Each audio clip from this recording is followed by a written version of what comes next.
ladies and gentlemen. Mighty Joe and Chris Parrish here on Love Wrestling Reacts. We just got finished watching SmackDown. Before we get to that, brother, it's actually the first time you and I doing a show together here, man. What's been going on this past week with you over there? Let's take this bitch over, shall we? No, I think it's fun because I know, like, you and I, like, we've been, we actually met, like, through this thing. So it's actually kind of cool that now we're actually hosting a show together. So, yeah, no, I mean, things are good for me. I mean, got to watch a really good episode of SmackDown. How about you? Yeah, for sure, man. It's been a long week of doing non-wrestling things. So ending the weekday off, or sorry, I guess the week off without actually watching some wrestling and whatnot. Before we kind of get to the discussion here, as usual, Wrestling Plug Inc. in our chat room saying, what's good, fam? Kill it. So again, thanks to those guys for always kind of being in our comments there. Yeah, man, you kind of mentioned it. We're talking SmackDown here on Friday. One really interesting thing, like, I don't know if this was kind of universal all the way across here, because as people may or may not be aware, I mean, SmackDown airs on Fox. Before going on to SmackDown, Paris, the biggest thing that I realized, I don't know if you were watching before they actually went on, but right before SmackDown started, there's actually a advertisement for Ring of Honor weekly television right before SmackDown, which I thought was kind of cool. It was pretty dope to see an ad for Ring of Honor before SmackDown started. So I know, like, we actually, like, where I live, like, I actually get the odd Ring of Honor show, I think, on Fight TV or like before that. But, like, I actually missed the first 10 minutes of SmackDown simply because somebody on Instagram posted a tag match between Owen and Neidhart against Brett and Davey, and I watched that instead. So, I mean, you can't really blame me for wanting to see four of some of the best guys from the 90s and 80s go. Right. So, I mean, plus I'm a huge Owen fan, so I mean, just wet my whistle with Owen Hart. That's how you do it. For sure, man. And we're kind of even because you kind of missed part of the beginning of the show, and I was getting close to not enough at the end of SmackDown here, but we'll kind of get to that. Also, I want to say a thing. Remember back in, like, when we were kids and, like, the wrestling show was like Monday night and that kicked off for a week, and then you just were going to school wanting to talk Raw, and then now it's like we're adults and the best way to end the week is watching probably WWE's best show. So it's like, yeah, no, let's get ready for the weekend. Let's party. Oh, no, wait, COVID. Oh, yeah. Shit. The things definitely changed. I mean, when you look at me and even our programming here at Love Wrestling, I mean, dude, there's like wrestling every single day of the week. We're almost as convoluted as a professional scene. Sometimes, but yeah, I mean, we kind of kicked off the show here with Cesaro and Uso and versus Daniel and Cesaro. I guess we're just essentially here. We're just kind of continuing the SmackDown, or sorry, the WrestleMania storyline, and just involving more people. It's interesting. I like the combination of these guys. It kind of makes sense. It feels a little thrown together at the same time, but I mean, Cesaro getting a little bit of a push. I just hope that this is like that the end game, like what we're getting to here, is actually giving Cesaro a chance. I mean, as long as we get to that point, then I'm okay with what we're doing. If it, like I said, if it involves Cesaro actually getting a legitimate chance at a world championship, then I'm all for it. Well, I think what's really cool is, and I mentioned this on, it was either last week or Monday, I don't know. It's been a long week for me doing the outside legit world stuff. But what I find really cool about Seth Rollins is he's now kind of that guy that if they want a new talent to come in, they go through him to see if they're kind of ready. It almost seems like he's kind of that, like, guy. Kind of role, yeah. Well, yeah, and like and then that just means, like, he is the benchmark to, like, where you think you might be to where you need to be. And I think, like, that's really cool for a guy like Seth Rollins at this point, because he's not going to be a Universal Champion guy right now just because Roman is on the same show and he's killing it on every level. But kind of tailing back to the Cesaro, like, he got that moment at WrestleMania. He beat Seth Rollins. He shows he can be there. We all knew that, but now it's kind of one of those things. He's cemented the fact that he belongs there. And I think WWE since Mania has actually been doing a really good job of keeping us intrigued with new, fresh faces in new scenes, which I find really cool because Uso has been amazing since he's kind of been on his own. Cesaro, we all knew was amazing. Now he's kind of there. And then really the title picture now is Cesaro, Daniel Bryan, Roman Reigns. You got Seth Rollins there. Uso might be actually there too.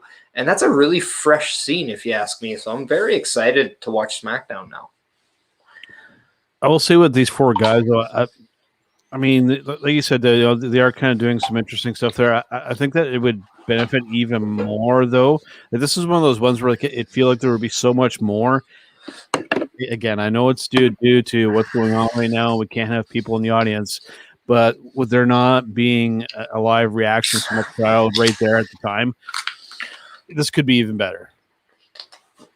Yeah, and I agree, but I think too, when you look at WrestleMania, when you had the people, I think that gave the powers to be, let's just say, kind of that confidence with like them reacting the way they did to the Cesaros, to the Edges, to what we all knew, but like they responded positive to who they wanted. And it actually feels like a first time where they're actually listening to what they kind of like what they heard at WrestleMania. And they're like, okay, now we're going to go with that. Because like what's really cool is like Big E is getting like that push kind of, and we're seeing Apollo who's like doing some of like I know you're very like on the edge with his character, but he's getting airtime and he's delivering. His match tonight was awesome, and then we're just seeing fresh faces now, and it's just like it's such a reborn time for WWE. And on SmackDown, they're continuing to hit home runs, I find, on their shows, whereas it's Raw who is actually having some stumbles on to get going. For sure, definitely some good stuff. Definitely some stuff that I don't know if I would call a home run, but we'll kind of get to that. Ed, I'm not saying home runs in terms of execution. I'm saying right. Home runs in change. Yeah, and that's what I mean. Like we've been like crying for new guys now. Instead of like getting the Goldbergs, the Brock Lesnar's, the Cena's, like all the same old shit, now it's all new and it's all fresh. And to me, that's a home run because that's the change I think we all wanted WWE to start doing and commit to. And right now, it seems they've committed to it. Well, a couple things here with Seth saying, or Ed saying that like Seth is a new X-Pac. So I mean, Becky's China? I'm not quite sure about that one. I mean, it's something else for debate. I think the more interesting one here, though, is what do you guys think of having a Daniel hyping Cesaro instead of letting him talk for himself?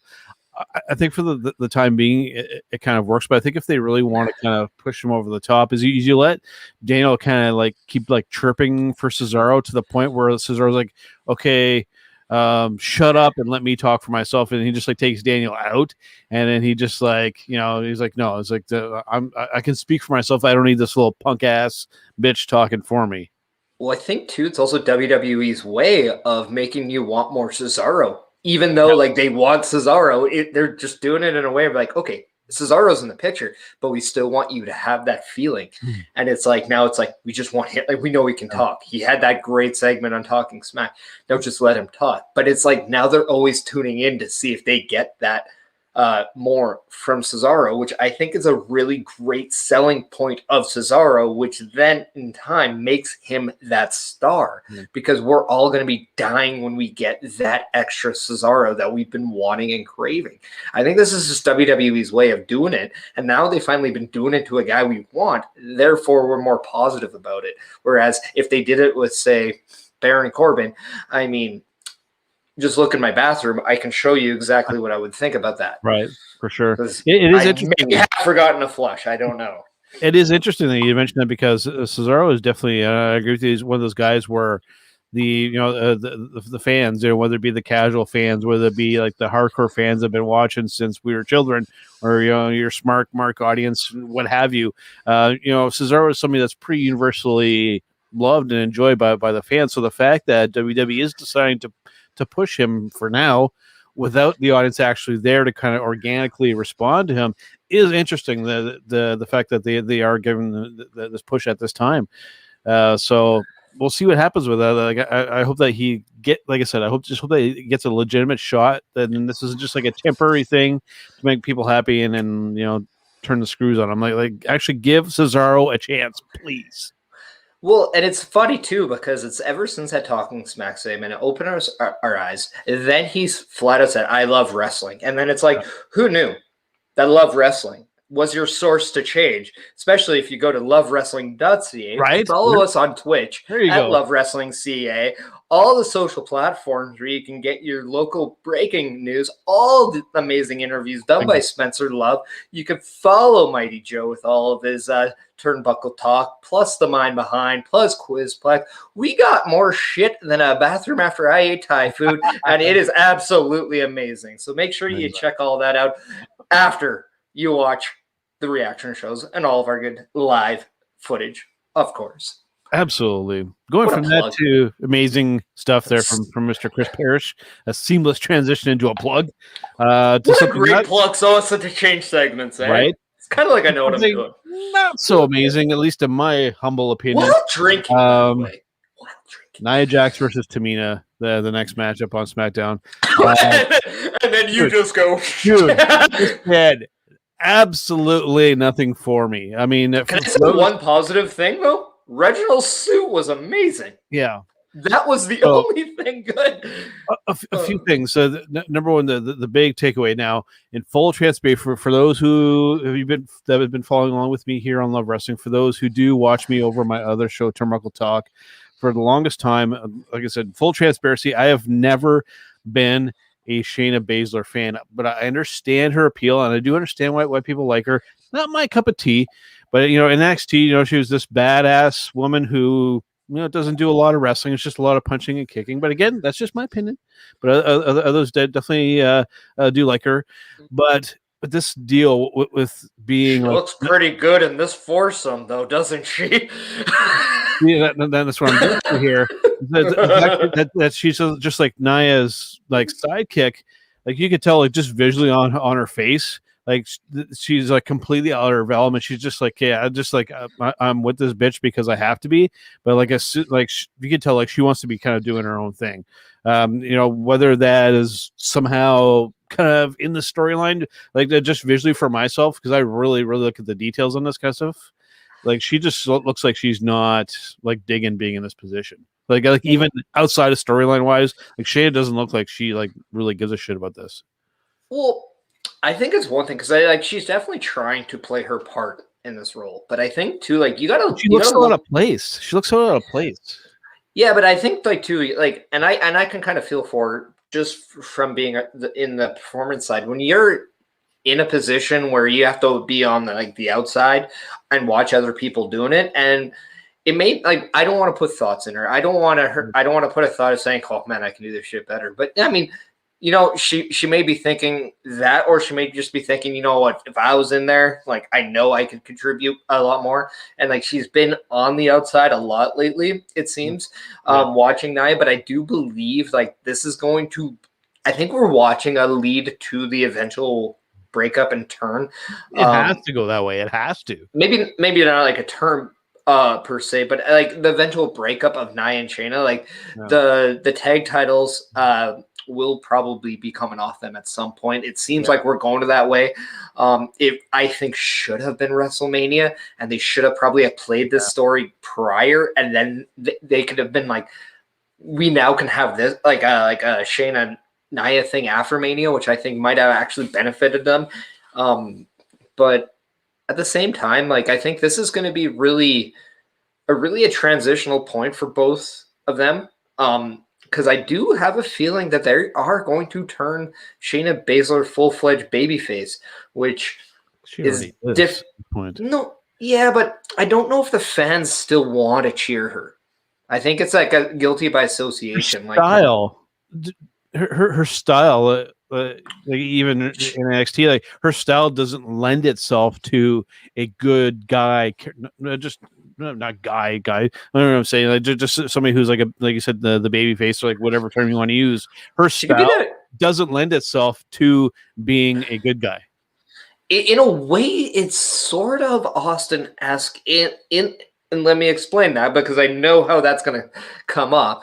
But it's in that attitude aspect of like, I don't play well with others. Yeah. I like to be a loner. I like to kick people's ass. Yeah. And the focus is on the people that you also don't like. So therefore, by association, you'll cheer me because Austin, I thought, was that guy where had he done the same thing, but he did it to the people you loved, you hate him. But because he's doing it to the Vince McMahons, the Triple H's, yeah, you loved him. And we saw that with The Rock because the fans kind of chose The Rock over him at points. So I think that's where Shayna is going to make that transition successful. But if she really wanted to staple it, she has to get a little bit more aggressive and better on the microphone, I think, to implement it. Because I'm not sold on her microphone skills just yet. And I think she's almost too nice on the microphone, which is very weird because she's not too nice in the ring, if that makes sense. Yeah. For me personally, I think you kind of go the other. I think you got to make Shayna and this is coming from someone who is not necessarily a fan of hers, but again, I get it. But I think that you need to make her like the baddest like bitch heel that you could possibly can. Like I want her to like literally like be to the point where you're turning on Nia Jax. Like I want her to shoot on a promo calling her like the worst worker in the world, and like you just have her just go to town and Nia Jax just completely bury her. And not only will that kill two birds with one stone. Are you saying that because you really enjoy Nia Jax? Is that why? Yeah. Sure. We'll go with that. But to really put Shayna over it, and again, I think it does need to be as a heel, but like you have her just like I'm talking, just go like full, like go just batshit crazy on Nia Jax, like call her like the worst worker in the world, and like fat, like whatever you want to go, just have her just go to town on her, and I think that would not only have everybody talking, but then you could really do something with her as a bad guy character. I think that would actually win her over with me, believe it or not. You want to know where you can find a good place to get everyone talking? On Sunday brunch, which we will be both currently available today. This Sunday. Well, I mean, I want to do segues kind of like right between like the segments. I think that would be a great idea. But spoiler. Yeah, no, like follow us on Sunday at 11 Alberta time, 1 o'clock if you're your time. Yeah, so I don't know time zones. I'm drinking, so I'm not gonna worry about those details. But make sure you check us out Sunday brunch where all the tomfoolery. All you have to do is look at the post on Love Wrestling, whether it's on Twitter, whether it's on Facebook. You look at the time that Spencer posts. All right, then you go to Google, break out the Google machine, put that time in, and then you have Google do the adjustment for you, whether you're on the east coast of Canada, whether you're in Russia, whether you're in Australia, whether you're in South America, Africa, wherever. You just plug it into Google and it'll give you the right time to watch it. Or even the beautiful parts unknown, right? Parts Sukanon. There you go. Whatever. Absolutely. Yeah. So yeah. So yeah, the next segment. Next up, we had Kevin Owens versus Apollo for that Intercontinental Championship. One of my big takeaways from we don't have a tag match that we totally missed, by the way. I thought we had a tag match. I thought there was a tag match between Cesaro, Daniel Bryan, we did against Uso and Seth Rollins. Yeah, we did that at the beginning. But did we actually talk about that tag match though? We did a little bit. Because I thought that tag match was really good though. I thought it was okay. I thought that they did a little bit more with like the promos that kind of advanced stuff. For me, the match was just kind of like it was just something that was kind of there. But it like the match itself, like there wasn't necessarily like any storytelling or advancement happening in the actual ring. That'll kind of happen outside of the match. Well, was when Rollins walked away and walked out, and then they had like Cesaro just kind of kicking the shit out of Uso, just to try to bait Roman. Like I thought, like, and when again, like when we were talking about does he need Daniel Bryan, I think when he does things like that, this is a very entertaining Daniel Bryan Cesaro. When they're doing stuff together, they're pretty good. So like eventually we want them to go their own ways, but again, like I think it's very telling because I also want to mention this is the first time we saw a segment involving both Roman Reigns and Seth Rollins in a long time. And I'm going to discount any Royal Rumble moments because they don't count in this aspect, but like real segments on TV, like we're almost going to almost Shield days. Oh. Or like, and it's one of those things where I think there's something to take out of this because at some point, I think we're going to see a Roman Seth interaction at some point, and I think you have to. Well, whether it's fighting on the same side, whether it's whatever, but I do think like this was a little bit of just a piece of like, okay, foreshadow. You might see this later on because I don't think if you do a draft, either one of those guys are leaving SmackDown. I don't think you can. Those are your building blocks, and I think Cesaro's another one. So, one thing you got to keep in mind, you had kind of hinted at, I mean, even like shortly before they split as the Shield, I mean, they pretty much universally said it. I can't remember if it was Dean, Seth, or Roman, whoever said it. You know, pretty much that they were going to always have each other's backs, kind of like no matter what. So, I mean, that's something that a steel chair. That's something that they can always kind of play off going forward. So they always got that in the bank if they need to pull that card if they need to. So yeah, there's always one of these to kind of solidify things. Sure. But at the same time, like the fact that they're both their own entities away from the Shield again, and they're very strong personalities. I mean, I think we can safely say that Roman Reigns is where he is now is a lot stronger than when he was on his own the first time the Shield broke up. And Seth Rollins is a completely different entity now than he was when he was the architect of Money in the Bank winner. Yeah. So that's a very, to me, this is a very new dynamic to this. And what I like about these two is even if you want to rehash them, it brings you a new chapter of what you can do to their one-on-one legacies. And like, so I think that's pretty cool. But I mean, to go back to kind of where you're going, we can swing or stomp our way into the Intercontinental title match, which... Before we kind of do that, because I just want to make a reference here because, again, because it's been a long week and I'm actually a little bit on the tired side. So I can't remember if it was before the match or after. Seth actually referred to himself as Mr. WrestleMania. Now, I missed part of the segment, so I couldn't actually... I don't know about him calling himself Mr. WrestleMania because who I would actually consider Mr. WrestleMania is actually the guy that, and I'm not even looking at the screen, and I can already tell what he's doing, is actually the guy that is on Chris Parris' shirt right now. For me, it's Shawn Michaels as Mr. WrestleMania.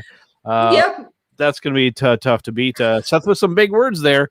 If you want to be like Shawn Michaels, you got still ways to go there, my friend.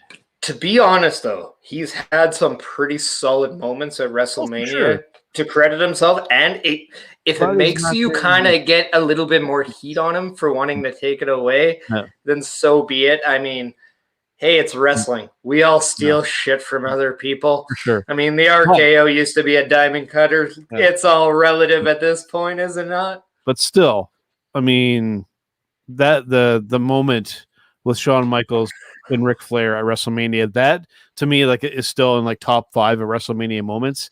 That is going to be very, very hard to top for a long, long, long time. Matt, if we talk about Intercontinental Classic matches, a moment that's still in my head is still when Shawn Michaels at WrestleMania 10 jumped off the ladder to do a splash on Razor Ramon.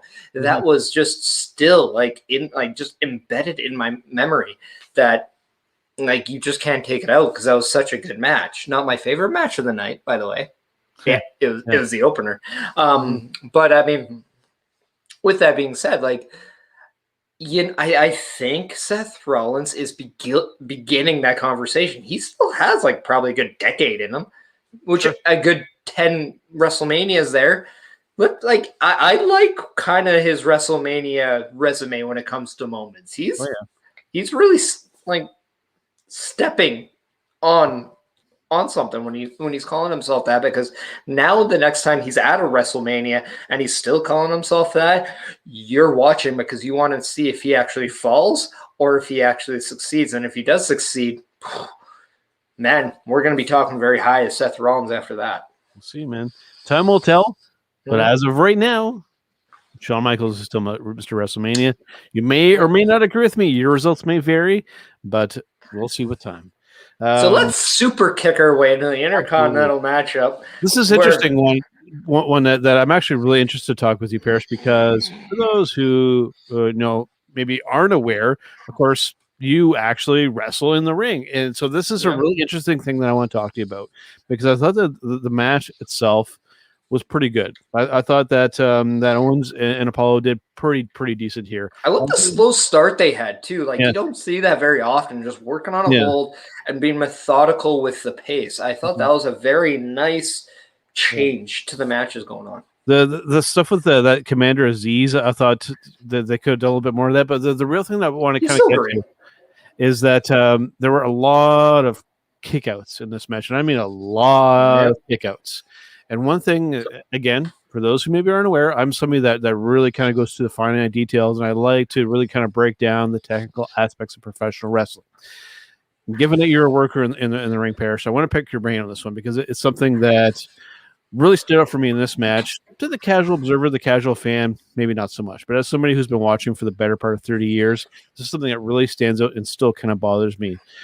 When we're going for a pinfall, and the referee is counting, and the person taking the pinfall is actually opening their eyes and looking for that three count to almost kind of happen to kick out.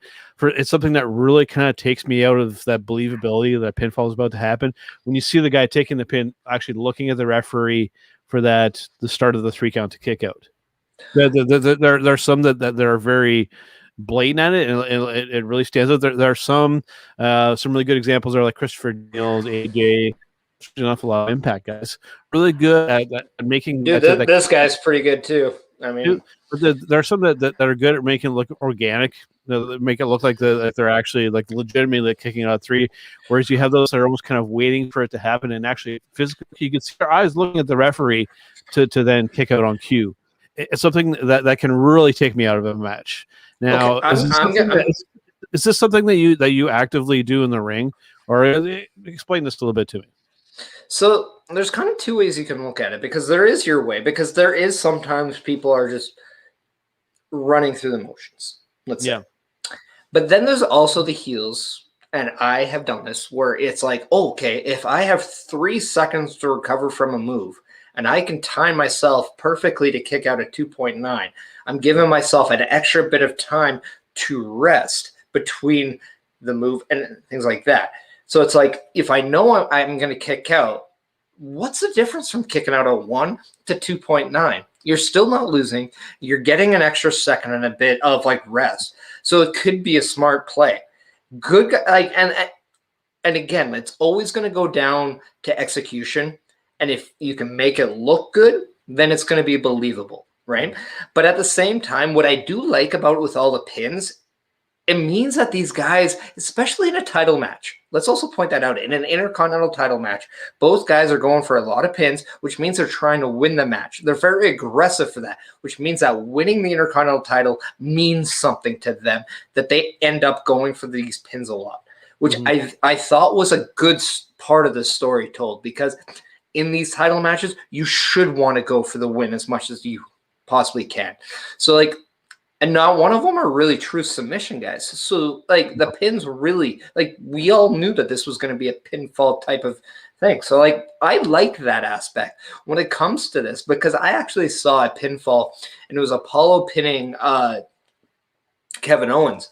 And it looks like Kevin Owens just kind of like moved his arm like over like there. And it didn't look like the big, strong kick out that, you know, we might want to nitpick. But at the same time, Apollo wasn't high up on him enough where he allowed Kevin Owens to have all that, like that movement. So it was that easy. So you would like a stronger kick out from Apollo in that scenario.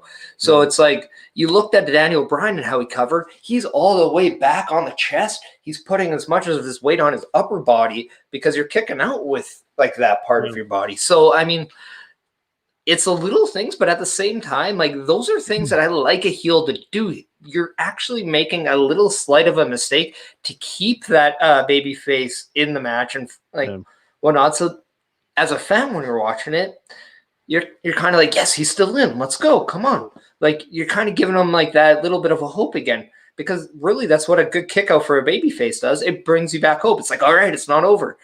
I mean, I know this all too much from a sports fan when it's like, okay, yeah, okay, we're still in. Goalie makes a save where he thought he was going to score. You're like, all right, okay, cool. Tie game, let's go. Like, I get it.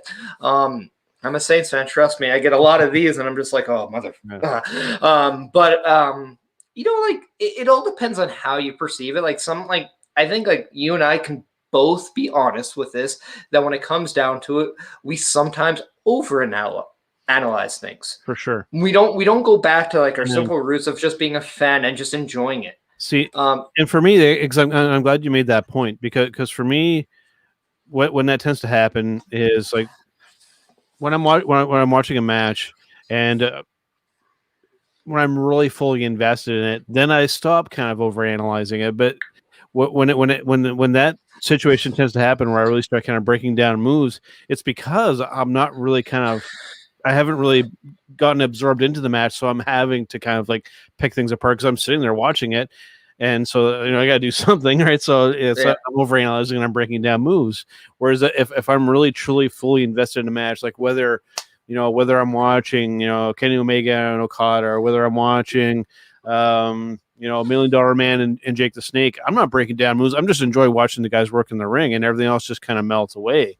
It's ironic that you made that reference between. I wonder if there's a certain show you could see something about Jake the Snake and $1 Million Man. Yeah, well, there's Turnbuckle Rewind. There you go.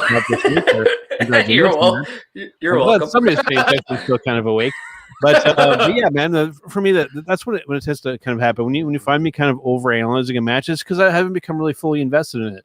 Whereas sometimes when a really great match is on, I just watch, and like I said, everything else just kind of melts away. And I'm not breaking down, chin locks and suplexes and that kind of stuff. I'm just watching as a fan, enjoying what I'm watching. But when it becomes a little too kind of rigid, when I can see Paul looking up at the referee, because it was really noticeable with him when he's watching for that cue to kick out, it does take me out of the match. Other than that, I thought the guys did do pretty good. And actually, after this match ended, Paris is actually my highlight of the night. Believe it or not, Sammy dancing over Kevin Owens. I pop pretty large for that. That's Sami Zayn is like one of the best characters that they have right now. That dude's killing it. And with that, Sammy's a pretty decent dancer, and he made it look kind of goofy and entertaining. Like he has a shirt now, eh? That moment, that moment there, dude, that was my highlight of the night. Sami Zayn dancing over Kevin Owens. I mean, that's dude. I mean, like this rivalry, this guy goes back to the Ring of Honor days and even earlier.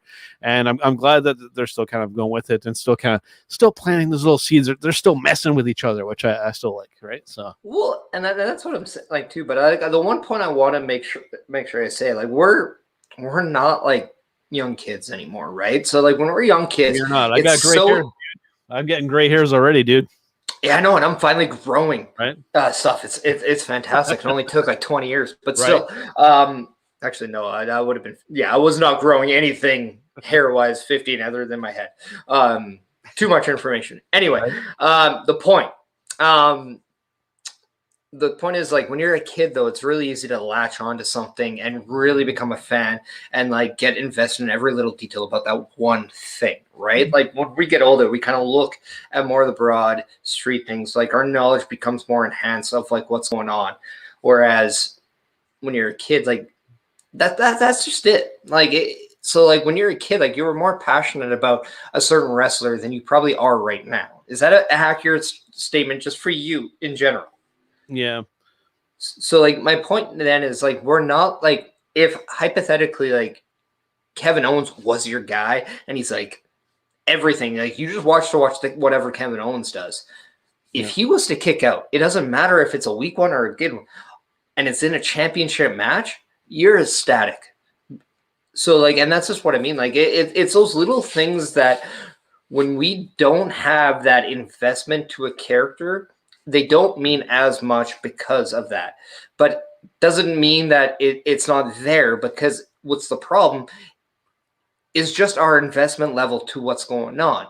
Yeah. And that's really a choice that we can make, because it really isn't a fault of the performers. It's really more of just a fault of the situation, which is nobody's to blame on that. So like, and that's all it is. It's like, we just aren't getting, like, we're not putting ourselves in a position to be more invested than what we are. And because of that, we're actually missing out on those little things a little bit more. And that's why, like, I'm more hesitant to crap on something than most people. I'm not like naming names or pointing fingers on that, but it's because I still remember the feelings I had as a kid. Yeah. I still remember that stuff, and I just don't lose that. So then that's why I look at it. That's why, like, I go to bat to say, like, I'm still a fan of wrestling and things like that. Like Adam Cole, like, he is my guy. Like, now, like, he is he's one of my favorites now. So, like, I latch on to a lot of little things he does. I'm very analytic of things he does at times, but at the same time, no, like, I want him to, like, be a WWE champion. Right. And it's like, so when he's not, like, little things matter to me. So it's like, but if I don't do that, if I don't pick a guy and go there and have those guys, then, like, my heart's just not in it. And when your heart's not in it, then you're going to get that, meh, whatever. I'm sad. Because for me, in that same kind of vein, my thing is that, you know, like I said before, you know, I'm somebody that has been watching wrestling for 30 plus years now. So I do admittedly hold wrestling, not just WWE. I hold professional wrestling to a very, very high standard, because it's something that's really special to me. You know, I've always loved professional wrestling, and I have a great amount of respect for those who do step in the ring. Having said that, though, I do be very critical when I feel it is called for. But again, I'm being critical. I am not just hating for the sake of hating. I'm not just saying, "Oh, this sucks" or "This guy sucks." No, you're passionate for it to get better, and it's very obvious of that. I'm being critical, as well as providing some ways to improve what's kind of going on, because I'm being critical because I actually want them to be better or to improve, not just hating for the sake of hating. I'm providing constructive criticism because I do love wrestling, and I do hold it to a higher standard, and I want wrestling to be good across the board, whether it's WWE, whether it's Ring of Honor, whether it's New Japan, whether it's OVW, whether it's CWE, whether it's your local Fed. I want wrestling to be great across the board. So I call it the way I see it. I call a spade, but I will also be the first to give credit and give praise when it is due. So that is the Mighty Joe mantra right there in a nutshell, folks.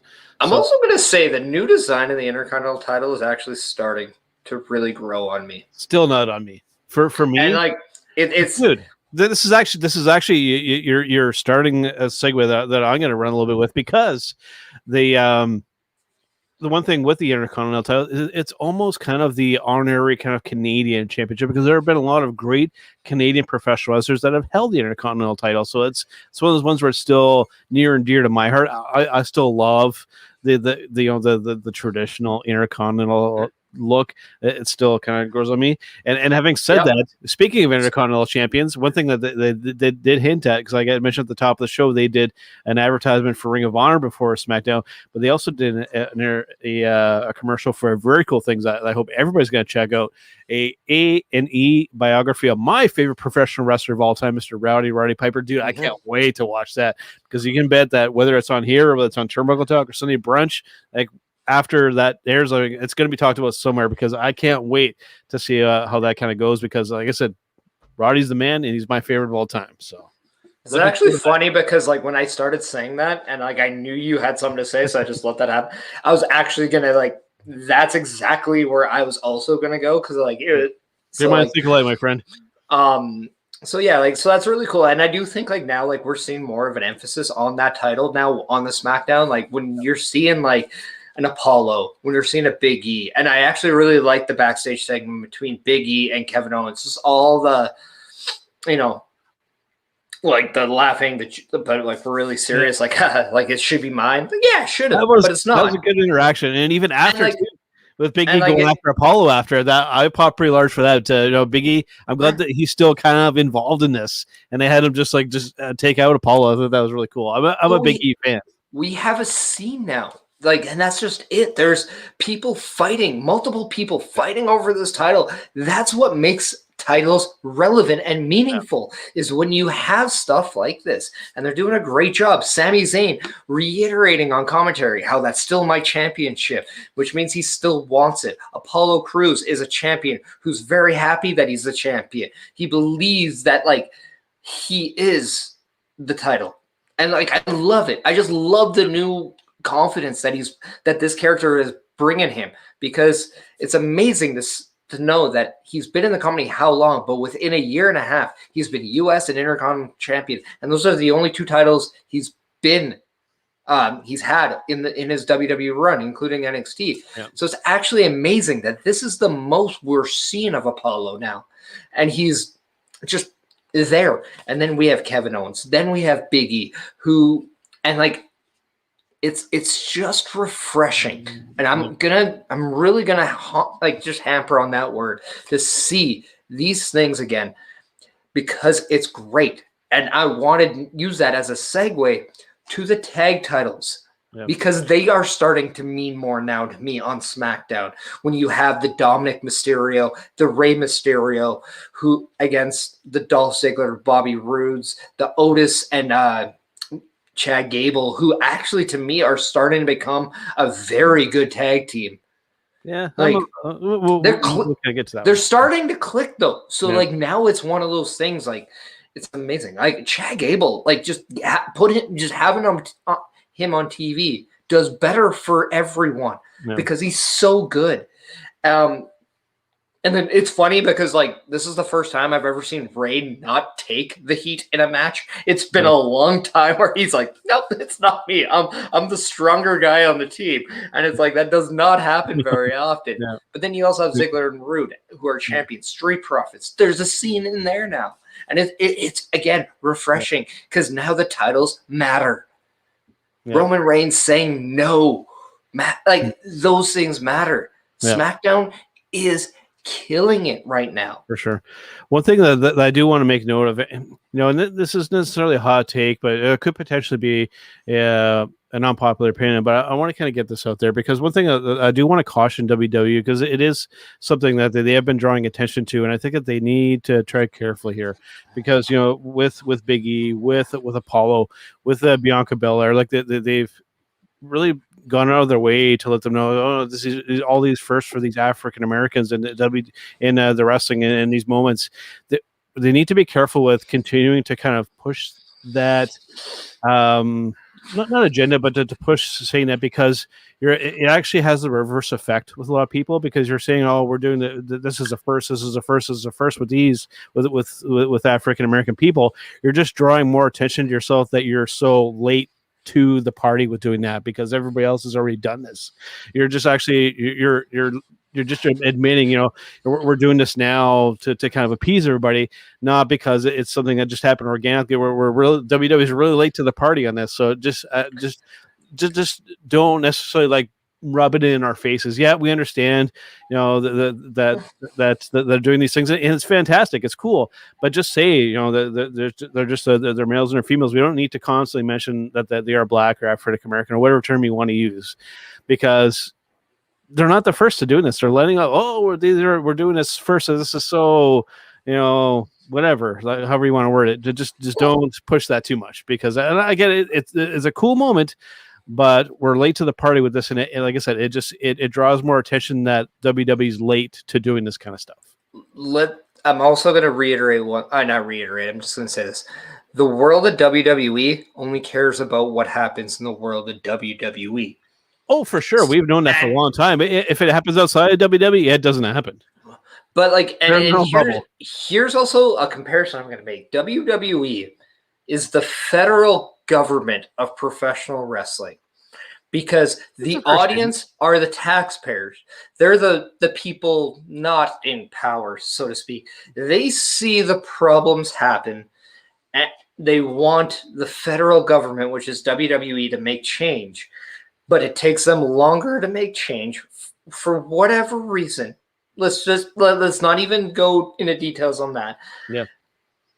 And then when they do, of course, they're going to say it's a big deal because for whatever reason, it takes longer to make a change than what we want.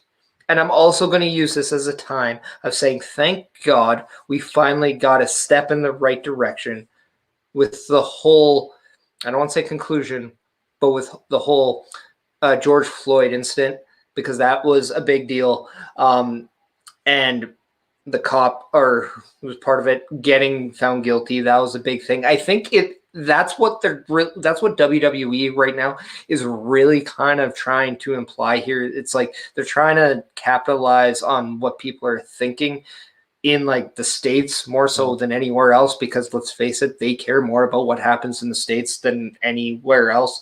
That's their marquee nation of everything. But I mean, that's a big deal in the States right now.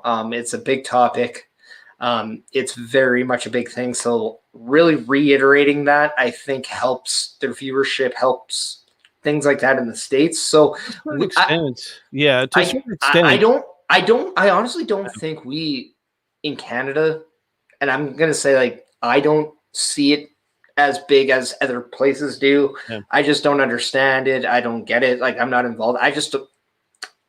But with that being said, like, it was still the first time we saw that in WWE, and going back to that, WWE just cares about what happens to WWE. I mean, they're not wrong. I mean, they're not right in the world of pro wrestling, but they're right in the world of WWE. Just with given what's going on, I just hope that, because even this is somewhat easy for us to say as Canadians, because we're not necessarily immune to kind of what's going on down there, but we are, of course, sort of watching it at arm's distance. So I think it might be the best way to kind of put it. But I will caution WWE, like, don't incorporate what's going on with that into your storylines whatsoever, because believe it or not, it is actually a pretty polarizing topic. Like, not everybody agrees with what happened there. It's actually quite 50-50 when you actually look at even on my social media, and I have a lot of American people on my Facebook page and whatnot, and they are very, very divided on what's happened there. And like I said, with WWE, sometimes they do tend to kind of incorporate some of these social things kind of into their stuff. And all I will say is this, Vince, I'm pointing my finger strictly at you, brother. Don't incorporate this into your storyline, because you're treading on very risque ground, and so just don't do it. But if we know one thing about Vince, he doesn't look at these things and be like, I'm scared of it. Liz on his own little plant. Yeah, no, it's the balls the size of grapefruits. He's gonna go. It's good shit. I love it. But let's kind of transition this topic, and let's talk about one of the first African American females who actually did headline a WrestleMania, and that is Bianca Belair. She is now facing Bayley as an ex-competitor for the SmackDown Women's Championship. Segment for me. This was a really awkward segment for me. I thought they were really going with the Dirty Dogs and Bayley against. I thought they were doing a six-man tag or six-person tag with Bianca and the Street Profits. It was so weird the way that she essentially challenged her and then like walked away, and then like came back and she was like laughing and then like walked away. It just for me, like it felt. I'm still, and again, I know I'm in the minority with this. I don't like heel Bayley. Dude, coming out of NXT into that main roster, if again, I hate using that term main roster. It's all main roster. But when she came over to Raw or SmackDown, whichever it was, dude, if they would have really pushed her as that top, she could have been the female Cena. They could have been printing money with her face on it, with all the merch sales and everything like that.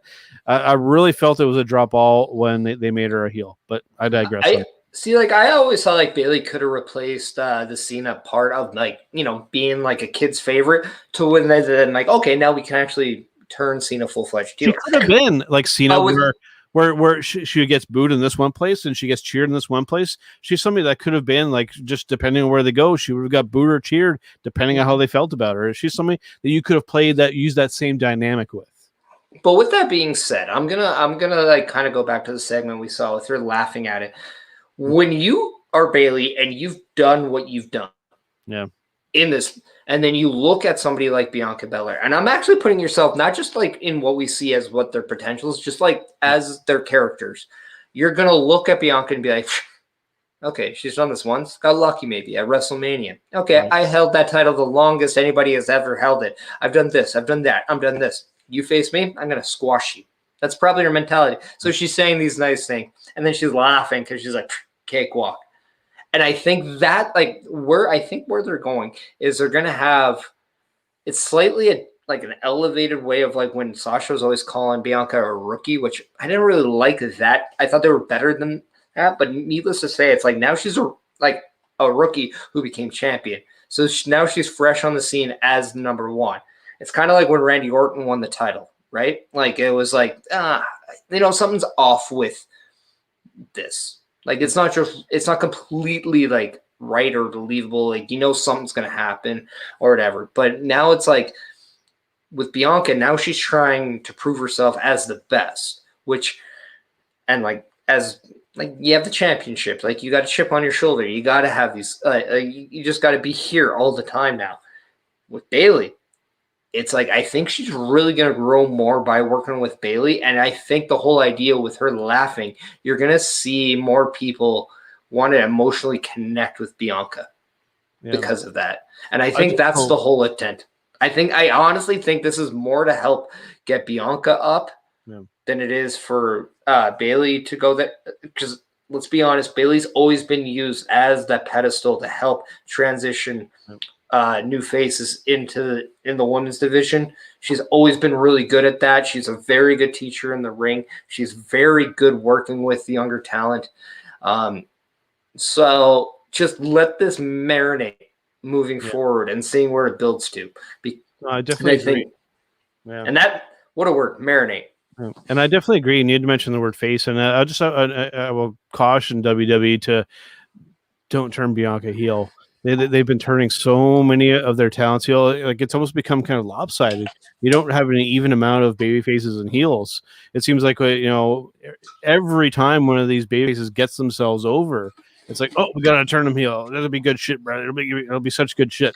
We need to keep that balance here because it is getting lopsided. It's like I said, every time these baby faces get over, we gotta make them bad. We don't need to keep doing it. Can I tell you one thing of like what that, and like I've lived through this, so I can actually tell you what that does as a performer. It actually allows you to get more confidence in yourself. Like for whatever reason, more people, I will bet this, they find their true confidence in themselves while being a heel. When you're a baby face, you really learn you got to learn how to fit in. Yeah. But then when you're a heel, it's almost like you learn how to run the show. And then it's like the next time they're a good person, like a baby face, they're almost like better. I agree with you, but the timing has to be right? Like sure. I said, the timing needs to be because, like I said, it's getting lopsided. When you actually look at the roster and you look at the affiliation of everybody here, we're lopsided with heels, right? So we got to balance things out. We can't just bounce. So we can't do the Big Show where it's like seemingly like every other week, Big Show was like a good guy or a bad guy, right? So he's either good show or bad show, right? We just wanted him to be the Big Show, and that's all we wanted. Absolutely. But yeah, you had hinted at earlier, man. Essentially, the second last thing for the show here, the Mysterios versus Otis and Gable. I will say, coming of it, I know that again, possibly another unpopular opinion. I'm coming with a lot of these on this episode here. That Dominic has a long ways to go. Right. Yes. I think this match really showed his greenness. Even when I just look at him. Forgetting the in-ring work, just when I look at him, I just, again, unpopular opinion, I don't see a superstar yet. Just physically, when I look at him, I think he's a kid training in the performance center. That's how I kind of see him. I know, like you said, he's very great, and I agree 100%. I think that they trotted him out a little too soon onto the main show. Here's two things I'm going to say about Dominic Mysterio. Yes, he is green. Like you can see that when it comes to him being a professional wrestler, he has a long way to go to make us believe that he belongs there with some of the best. It's really evident when you see him against one of the best technical wrestlers in the company as a Chad Gable. Yep. And then it really kind of shows when a guy like Otis is throwing you. Chucking him around. He can throw you, who I think is coming into his own, by the way, as a heel. I'm going to also point that one out. But with that being said, there has been no other person in WWE right now who has had the emotional connection with WWE fans throughout their life than Dominic Mysterio, other than maybe Rey. So because of that, it's easy to get emotionally invested in Dominic Mysterio simply because of how long we've known about him. Oh, dude! Now, when they did that storyline with Ray and Eddie and him, I mean, and to be fair to that was a lot of Eddie Guerrero.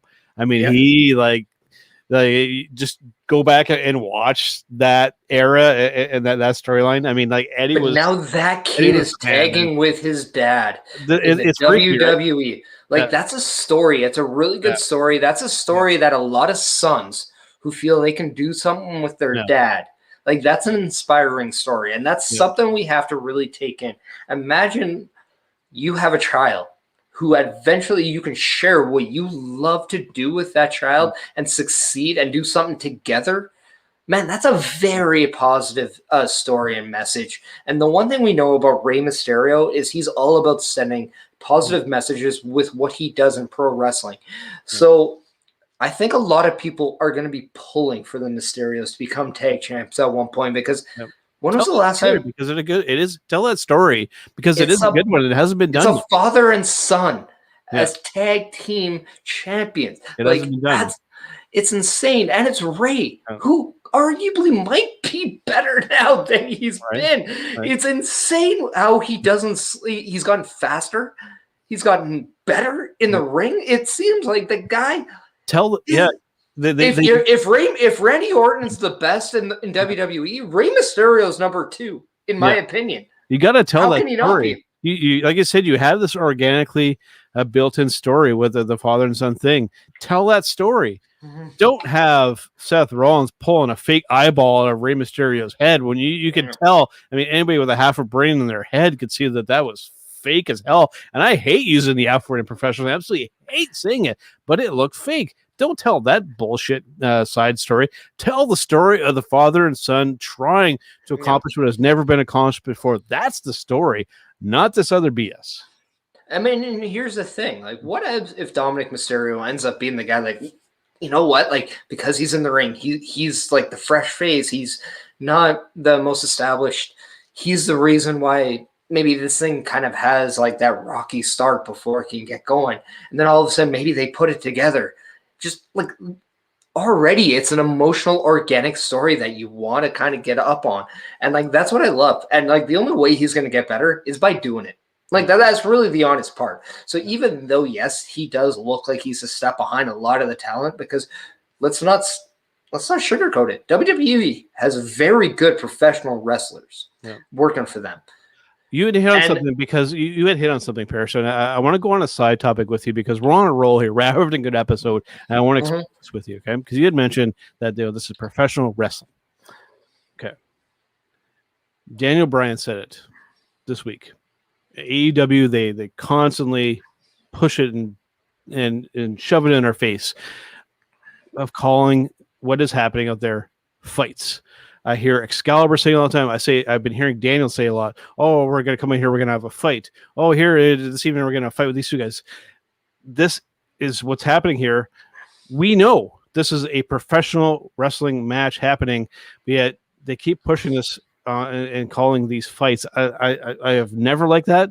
It seems to be happening a lot now in these promotions. And for me, just it's a weird thing, and just as somebody who's been watching for a long time, and there's some other people that will definitely agree with me on this.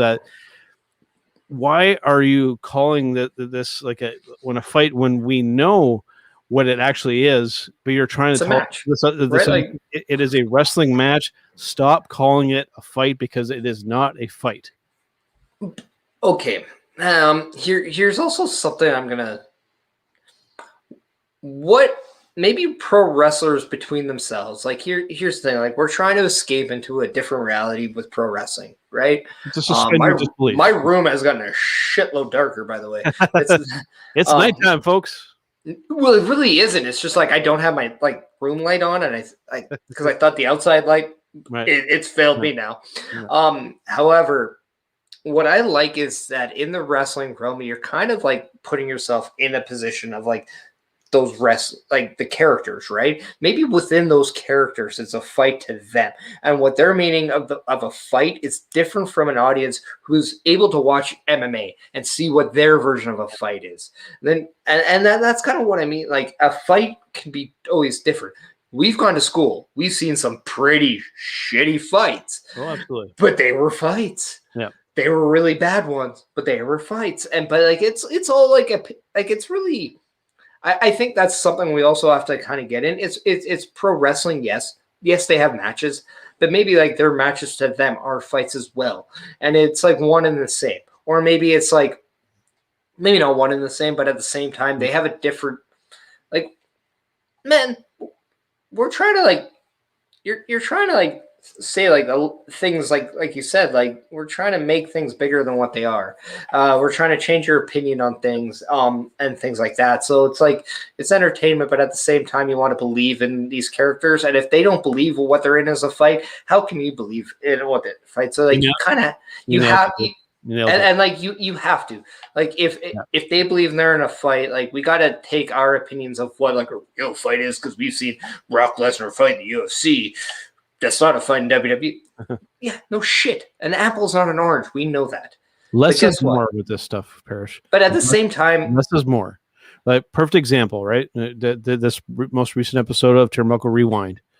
It's a professional wrestling match. We started off with Jake giving arguably one of the greatest promos of all time going into WrestleMania 6 on $1 Million Man. We had a good solid match. We had a little bit of shenanigans after, and that was it. We don't need to like do all of this other extra stuff to try and, make it stand. Dude, don't overthink this kind of stuff. It's a professional wrestling match. All the groundwork is that there's millions upon millions of matches to look back on and work off of. We don't need to overthink this kind of stuff. It's actually very, very simple.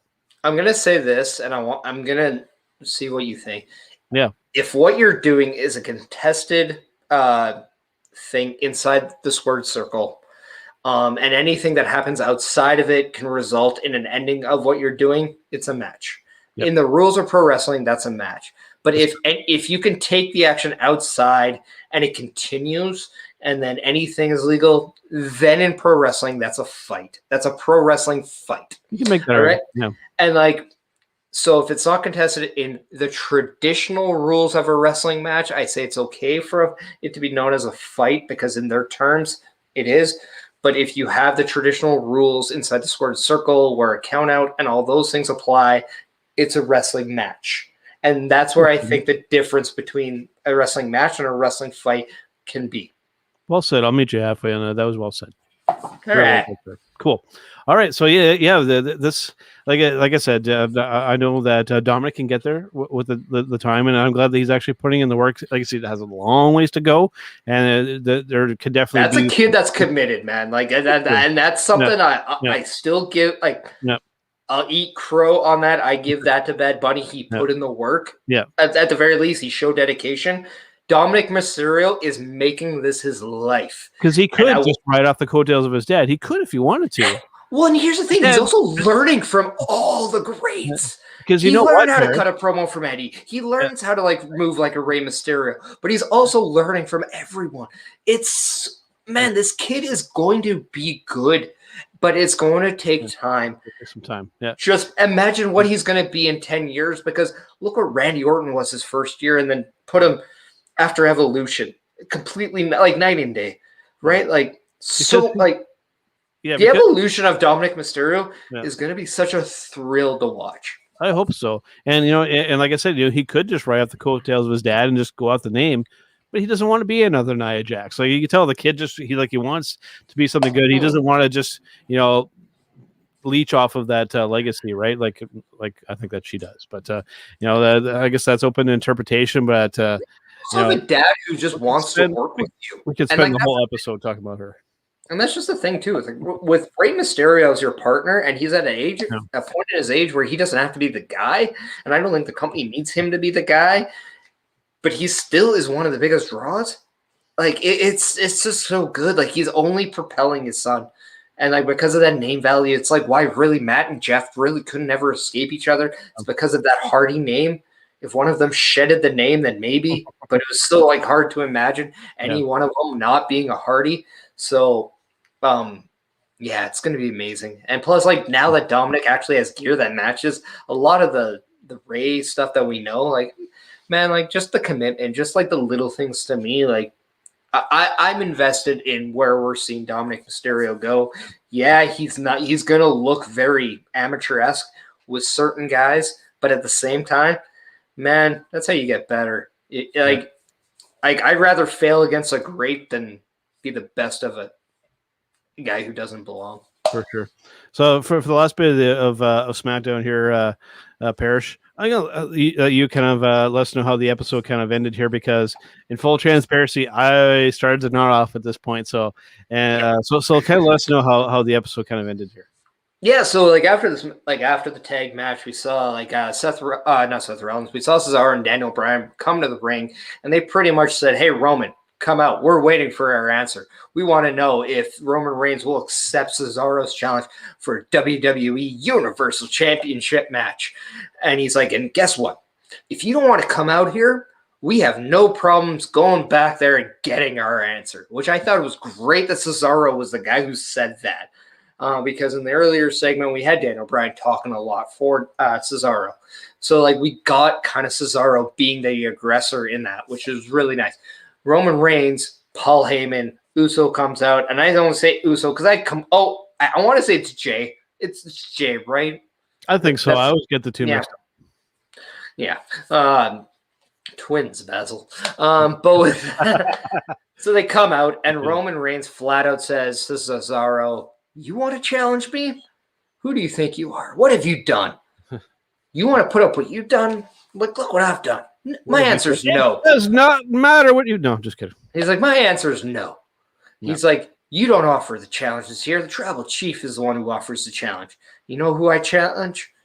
And then he goes over to Daniel Bryan. He's like, I challenge you. He's like, no. But if you lose, when you lose, I don't want to see your face no more. Yeah. I don't want to see you around here. I don't even want to see you on SmackDown. I don't want to deal with you at all. What do you say? And then you have Cesaro say, dude, you got to take it. He's offering you, like, take it. You can do this. Yep. Daniel Bryan goes right up to his face. It's like, I accept. And then you have kind of that stare down. And I was drawn in, start to finish, because the whole thing was about Cesaro. Roman Reigns changed the narrative. Now we have something else. But Cesaro is still there.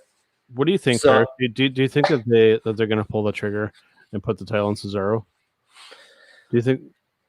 You know what? It's so weird because I don't think you need to put the title on Cesaro to make Cesaro in this scenario. If you are, you have to string it along, though. You can't do it too abruptly. Like I've always, for years, Parrish, I've said the money's in the chase.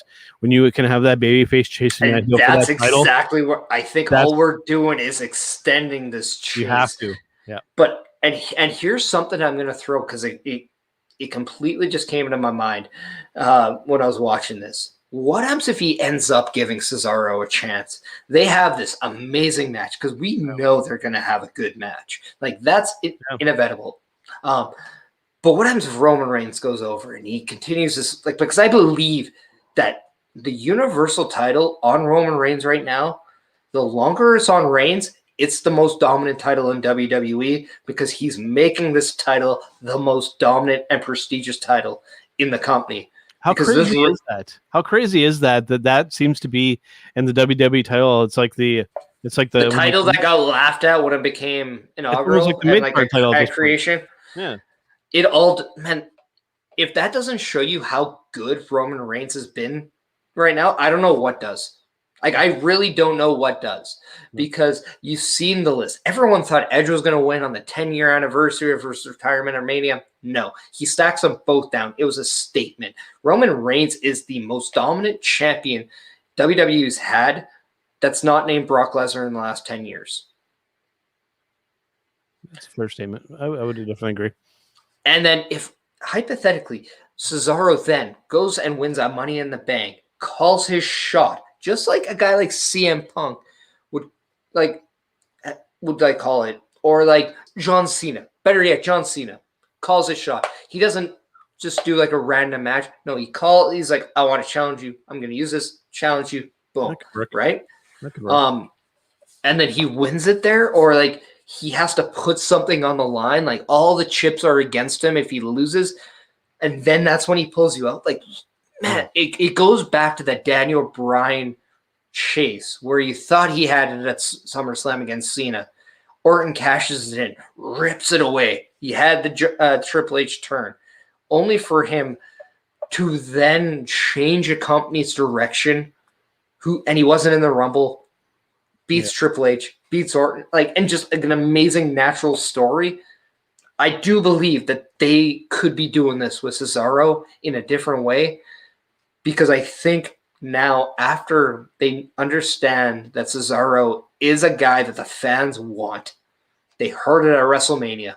Yep. That was, no pun intended, undisputedly like the proof that they needed to know that Cesaro is a guy that they should be going. Yep. Man, he is truly could be the perfect guy to end the Roman Reigns thing. But if he's not, but he ends up maybe getting drafted to Raw and doing something with their title, I'm not going to be against it. Because right now, Cesaro is in the main event scene. And tell me a year ago, just a year, even let's go 6 months. Nobody thought that this company was going to put Cesaro in their main event picture. Yeah. And now he's a staple right now. Because we always have to be careful with championship, because there's always the potential, and I think people see this the wrong way. How I've always said this, you may or may not agree with me, but I think that you will. The championship does not make the champion. The champion makes the championship. What was Randy Orton's biggest failed championship run? The very first one. Yeah. Why? Because he wasn't ready. Clearly a proof that the championship, just because you won the championship, it doesn't instantly bring you to the level. You have to be that level, and you have to go to greater heights to make that title mean more, i.e. Roman Reigns and what he's done with the Universal title. What the Miz, of all people, we didn't think he was going to be this guy. What he did with the Intercontinental title. What John Cena did for the United States title. Yeah. What the New Day did for the tag team titles. What Santos Escobar did for the NXT Cruiserweight title. Yeah. They made these titles matter more. There you go. And when Cesaro is, unless you don't, as soon as you have a doubt that Cesaro won't be the guy, if he ends up being a Dolph Ziggler type ass guy, because this happened. Yeah. Dolph Ziggler was the guy everybody wanted. Then it came back, right? Unfortunate events, but it came back, and now nobody believes that he'll be the guy again. It just really isn't. Yeah. Cesaro has to keep pushing. And if he does keep pushing, that decision of putting the title, taking it off Roman, onto him, boom, that's how you staple it. It's all up to Cesaro at this point. Because dude, his stock is just going up. Yeah. And if they drop the ball on that, then let him go. Because dude, he's somebody that could literally go. He could go back to Ring of Honor and be a star. He could go over and compete in the G1 over in New Japan and be a star. He could be a star wherever he wants to go. If they don't do this the right way and really make him, I'm not just talking a generic superstar like they all seem to be in the WWE. I'm talking to be a legit star. Yeah. You can do it with this guy, but you have to do it the right way, and you have to do it at the right time. And let's also take into account that he also recently just signed an extension. Yeah. And it's a very well-known thing that when guys have contracts that are coming up, that's when they start getting booked kind of worse, because they almost want you to kind of forget about that talent. So if he does leave, it's not a hinder to what they're doing. But when guys re-sign, boom, all of a sudden, there we go. Yep. Then the company kind of is like, all right, we know that you want here. Now we kind of put it on you. For sure. And that's the thing. They'll give you the cookie. You're going to have to dump it in the milk. There you go, man. Well said. It's been, dude. It's been interesting. It's been we even ventured off on some side topics, and this is actually like I've only to be completely honest with a lot of viewers here, dude. Since SmackDown moved over to Fox, this is like one of the only handful of times that I've actually sat down and watched an entire episode of SmackDown. So it's been cool talking about this and then talking about some other topics, man. And they got some good stuff going, and I just hope that they make good use of it. And like I said earlier in the episode, I am critical of things only because I want them to improve, and my bigger philosophy on wrestling these days, pure and simple, is if the wrestling's bad, I'm not going to watch it. If the wrestling is good, I'm going to watch it.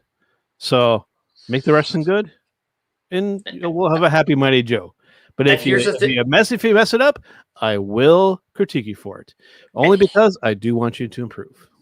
And here's the thing with SmackDown. The wrestling is good. The stories are getting good or already good. Yeah. It makes you want. And you know what they're doing that they haven't done in a long time, and they're really hitting it out of the park right now? They're advertising the next week. They're bringing you back. They're making you want to tune in next week. Yep. They're understanding that they don't have to give you everything, but they just give you enough to when you think maybe next week they'll give it to you. They're playing with your emotions. That's what they did back in the day when everyone said the Attitude Era was the best. That's exactly what they're doing with SmackDown right now. And it's really good. Just keep it going because we don't want it fucked up. We both want to see WWE back on top. Because when WWE's on top, guess what? AEW is going to have to get better. Ring of Honor is going to have to get better. Impact's going to get better. MLW is going to get better. New Japan has to get better. Because when WWE's on top, everyone wants to leave those companies and go to WWE. Yeah. It's a known fact. WrestleMania will sell everyone if WWE is the number one company in the world. And that is exactly what will happen if they do that. Yeah. But when they're not, then all of a sudden things are different, right? So just keep doing what they're doing. SmackDown is now your number one show. For WWE, I would say for me, it's a number two. I think for me, my number one WWE show is still NXT. No, but I mean, don't trust me. I love NXT, NXT UK, but right now, I think forget history. Right now, SmackDown, I think, is your most marketable show for WWE. Dude, it better be. Fox paid them like $1 billion for that show, so it has to be good. Otherwise, Fox is going to be pissed if they haven't. Yeah. Things were pretty rough at the beginning there, and they might have been like, "Oh God, what did we buy here?" But they are improving. And I will give them credit when it is due. It just, like you said, keep going with it. Don't mess it up. Even if WWE or SmackDown was the shits, it's not like Fox is like, well, we haven't put worse things on. No, right. You have. They're called the New York Jets. So, wow, cool, man. Yeah. So again, thanks to all of our people watching on Facebook, on YouTube, especially our subscribers on Twitch. Which has been very cool. We've only been affiliated for a short time, and dude, we've already got people subscribing to this. It's absolutely incredible. So thanks to all of those people. And dude, we got lots of stuff going on this weekend. We're doing the blowing off stream coming up tomorrow evening, and we've got the Sunday brunch. I'm doing recording another episode of Turnbuckle Rewind, which coming up on Sunday brunch, we'll actually reveal what it is. I know Spencer will be particularly happy about what we're going to be doing. We got Turnbuckle Talk coming up. I mean, we got so much stuff going on. War Report. I'm scared to name each show up because I'm afraid that I'll forget somebody. So just stay tuned to Love Wrestling because we got so much cool stuff going on. Because at the end of the day, you know what?